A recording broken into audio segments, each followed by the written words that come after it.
Je suis avec Sébastien Lemire, député de l'Abitibi-Témiscamingue. Bon matin, Sébastien. Bon matin, Bruno. Hey, Bon matin, tout le monde. Ben oui, comment ça va ce matin? Ça va très bien, très bien. Bien remis de mon samedi. T'inquiète, mais j'espère que toi, tu t'en es bien remis parce que tu as fait une super performance. Il te manquait qu'à crier j'aurais voulu être un politicien, puis je me serais senti, Colin, inquiet. Mais non, quelle performance, Bruno. Quelle super soirée.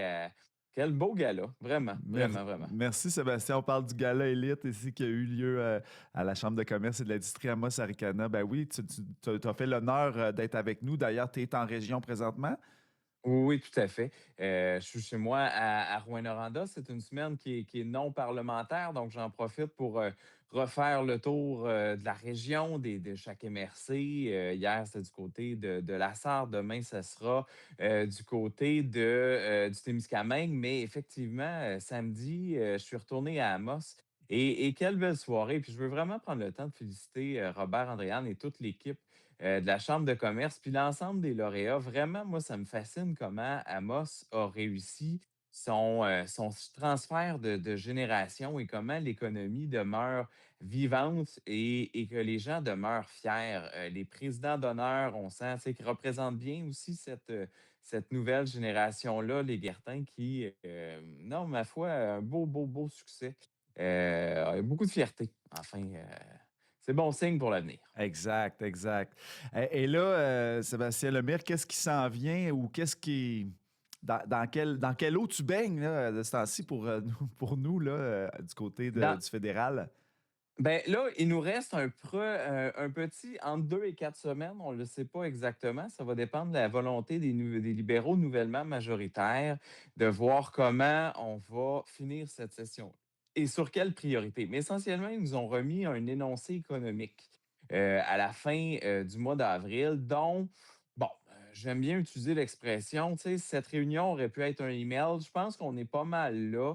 Il n'y a pas d'élément majeur. Bon, on nous dit sur le budget, waouh, un budget 12 millions, 12 milliards de moins. Mais en même temps, si on surévalue des choses, Bruno, dans la vie, parce qu'on a reproché souvent aux libéraux de sous-estimer, bien là, si on surévalue, puis finalement, on est en dessous, ça ne veut pas dire qu'on est des bons gestionnaires non plus. Si tu prends une limite de crédit à 25 000 puis tu en dépenses juste 20 000, ben, tu es quand même endetté très, très, très lourdement là-dessus. Un des exemples, ben, moi, vous savez, je m'implique beaucoup sur Curam, faire la lumière là-dessus, le programme de prestation des versements, comme l'ensemble des prestations informatiques.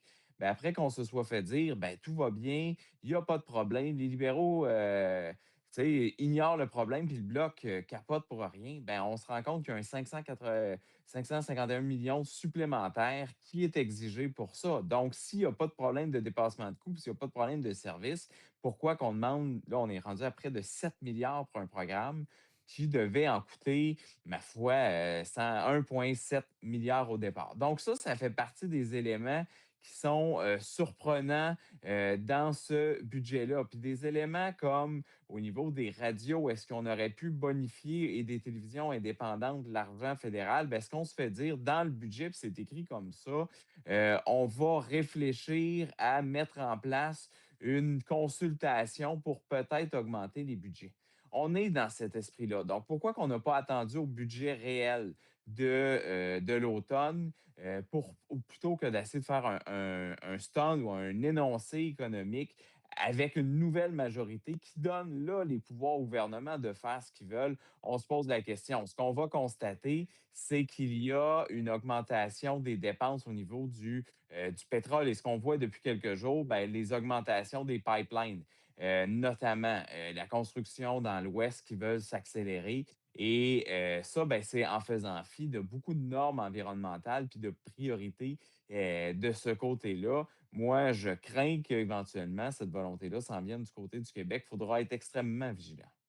Eh bien, c'est intéressant. Et là, tu parlais de médias tantôt. On a eu une très. Ben, je ne sais pas si c'est de ressort fédéral ou provincial, mais très mauvaise nouvelle du côté de TVA, l'anciennement Télémétropole, là, beaucoup de coupures.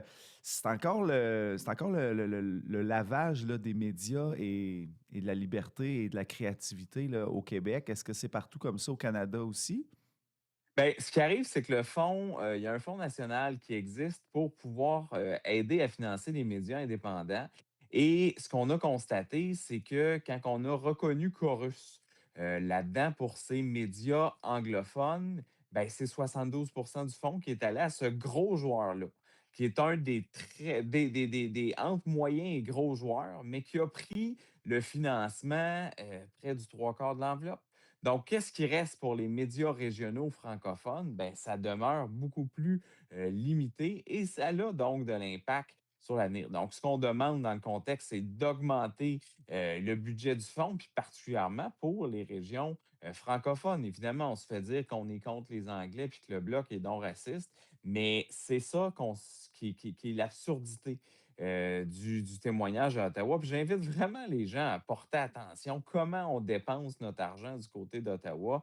Je pense que la fibre souverainiste serait beaucoup plus élevée. Je ferme la parenthèse. Cette bataille-là n'est pas finie parce qu'effectivement, la survie de nos médias en région, elle est essentielle. Puis comment qu'on peut ajouter des services, comment on peut ajouter notamment du journalisme. Mais on l'a vu cette semaine aussi, autre crise, c'est nos téléromans, c'est l'ensemble des gens qui sont liés à la production d'émissions indépendantes ou privées qui sont affectés. Donc oui, c'est un enjeu majeur qu'on porte parce que c'est la vitalité de nos régions, puis c'est la diversité, puis c'est le regard qu'on porte aussi sur nous-mêmes au Québec qui est essentiel de pouvoir maintenir et de faire rayonner, évidemment. Et là, moi, je connais évidemment l'impact, le pouvoir de la culture sur un petit milieu, autant les petits que les grands milieux.